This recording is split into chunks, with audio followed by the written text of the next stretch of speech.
শ্রীলঙ্কা বাংলাদেশের পর এবার একই পথে হাঁটছে ইন্দোনেশিয়ার রাজনীতি। দেশজুড়ে শুরু হয়েছে তীব্র বিক্ষোভ। পার্লামেন্ট সদস্যদের বাসভবনে হামলা চালাচ্ছে ক্ষুব্ধ ছাত্র জনতা। ঘটছে অগ্নিসংযোগ ও লুটপাটের ঘটনাও। পরিস্থিতি এতটাই সহিংস হয়ে উঠেছে যে নিয়ন্ত্রণে আনতে হিমশিম খাচ্ছে আইন শৃঙ্খলা বাহিনী। তবে কি এবার ইন্দোনেশিয়ার রাজনীতিরও নাটকীয় পালাবদল দেখতে চলেছে বিশ্ব? বিস্তারিত আরিফ হাসানের প্রতিবেদনে। দক্ষিণ এশিয়ার ভূরাজনীতিতে নাটকীয় দৃশ্যের সূচনা হয়েছিল শ্রীলঙ্কায়। 2022 সালে তীব্র জনরোষে দেশটির সরকার দেশ ছেড়ে পালাতে বাধ্য হয়।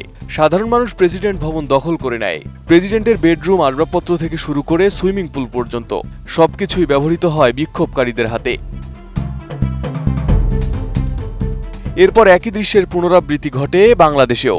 2024 সালে ছাত্র জনতার তীব্র আন্দোলনের মুখে দেশ ছাড়তে বাধ্য হন স্বৈরশাসক শেখ হাসিনা। সাধারণ জনতা গণভবন দখল করে ক্ষোভে ভাঙচুর চালায়, এমনকি ঘটে লুটপাটের ঘটনাও। এবার একই পরিস্থিতির আভাস দেখা যাচ্ছে ইন্দোনেশিয়ায়। সরকারের বিরুদ্ধে তীব্র ক্ষোভে দেশজুড়ে বিক্ষোভ শুরু হয়েছে। ইতোমধ্যেই সংসদ সদস্যদের বাসভবন দখল করে সেখানে ভাঙচুর ও লুটপাটের ঘটনা ঘটছে। মূলত দ্রব্যমূল্যের ঊর্ধ্বগতি, বৈষম্য আর জবাবদিহির অভাব, এই তিনটি শব্দ বর্তমানে ইন্দোনেশিয়ার বাস্তবতার প্রতিচ্ছবি। আর এর জেরে এবার ফুঁসে উঠেছে দেশটির জনগণ। রাজধানী জাকার্তা থেকে শুরু করে বালি কিংবা লোম্বকের মতো দ্বীপাঞ্চল, সর্বত্রই চলছে তীব্র বিক্ষোভ। মানুষের ক্ষোভ আর হতাশা এতটাই প্রবল যে সরকারের কঠোর পদক্ষেপ ও আন্দোলন দমাতে পারছে না। গত 25 আগস্ট পার্লামেন্ট সদস্যদের ভাতা বাড়ানোর সিদ্ধান্ত ঘোষণার পর থেকেই নতুন করে বিক্ষোভের শুরু। বর্তমানে ইন্দোনেশিয়ার একজন এমপি মাসে 10 কোটি রুপিয়া, অর্থাৎ প্রায় $6,150 বেশি পাচ্ছেন, যা দেশের গড় আয়ের চেয়ে 30 গুণ বেশি। অথচ এমন এক সময়ে পার্লামেন্ট সদস্যদের এই বেতন বাড়ানোর সিদ্ধান্ত এলো যখন সাধারণ মানুষ প্রতিদিনের বাজার খরচ মেটাতে হিমশিম খাচ্ছে। সরকারের নিজস্ব মিতব্যয় নীতি এবং অর্থনৈতিক চাপের সঙ্গে এই ভাতা বৃদ্ধি যেন এক অসহনীয় ফারাক তৈরি করেছে। অ্যান্টিব্যাকটেরিয়াল অ্যাডিটিভ যুক্ত সেরা ওয়াটার ট্যাঙ্ক বিশুদ্ধ পানিতে ব্যাকটেরিয়া জন্মাতে দেয় না। বিক্ষোভ তীব্রতর হয় গত 28 আগস্ট রাতে। ওই দিন পুলিশের গাড়ির নিচে চাপা পড়ে মারা যান খাবার ডেলিভারির কাজে ব্যস্ত থাকা 21 বছরের মোটরসাইকেল চালক আফফান কুর্নিয়াওয়ান। এ ঘটনার পর প্রেসিডেন্ট প্রবোwo সুবিয়ান্তো ব্যক্তিগতভাবে পরিবারের কাছে ক্ষমা চান এবং বিচারের আশ্বাস দেন। কিন্তু জনরোষ আর থামেনি, বরং আরও ছড়িয়ে পড়ে জাকার্তার বাইরে পশ্চিম জাভা, মাকাসার, বালি ও লম্বকের মতো অঞ্চলে।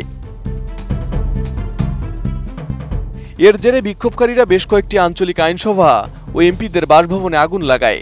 মাকাসারে স্থানীয় পার্লামেন্ট ভবনে অগ্নিসংযোগে অন্তত 3 জন নিহত হন। অসংবেদনশীল মন্তব্য করা এমপিদের বাড়িঘরে হামলাও চালানো হয়। এসব ঘটনার মধ্যে প্রবোwo চীন সফর বাতিল করতে বাধ্য হন। এদিকে বিক্ষোভ দমন করতে সেনাবাহিনী ও পুলিশকে করার নির্দেশ দিয়েছে সরকার। কোথাও আলো নিভিয়ে রাখা হচ্ছে, কোথাও রাবার বুলেট ছোড়া হচ্ছে, আবার একদিকে আলোচনা চালিয়েও বিক্ষোভ প্রশমনের চেষ্টা করা হচ্ছে। তবে বিক্ষোভকারীদের অভিযোগ, এই দ্বৈত নীতি আসলে কেবল দমনপীড়নকে বাড়িয়ে দিচ্ছে। বিশ্লেষকরা বলছেন, এই আন্দোলন শুধু একটি ইস্যুকে কেন্দ্র করে নয়, বরং দীর্ঘদিন ধরে জমে থাকা অর্থনৈতিক বৈষম্য, দুর্নীতি, দুঃশাসন আর জবাবদিহির অভাবই এর মূল উৎস। 2024 সালে প্রেসিডেন্ট হওয়ার পর থেকে এটি প্রবোwo সুবিয়ান্তোর সবচেয়ে বড় চ্যালেঞ্জ। তরুণ ভোটারদের আকৃষ্ট করতে যিনি একসময় টিকটক ভিডিওর উপর ভরসা করেছিলেন, তিনি এখন তরুণদের আন্দোলনের কেন্দ্রবিন্দুতে। অনেকে তাকে মনে রাখে স্বৈরশাসক সুহার্তোর জামাতা হিসেবে, যার পতনও এসেছিল ছাত্র আন্দোলনের হাত ধরে। বিশ্লেষকরা মনে করেন, এই বিক্ষোভ হয়তো ইন্দোনেশিয়ার রাজনৈতিক ব্যবস্থায় বড় পরিবর্তনের সূচনা ঘটাতে পারে। অর্থনৈতিক বৈষম্য ও দুর্নীতি নিয়ে ক্ষোভ এতটাই তীব্র যে কেবল অস্থায়ী সমাধানে পরিস্থিতি শান্ত হবে না। অনেকেই আশঙ্কা করছেন, যদি সরকার দমননীতির উপর জোর দেয় তবে সহিংসতা আরও বাড়বে। Arif Hasan, ATN news.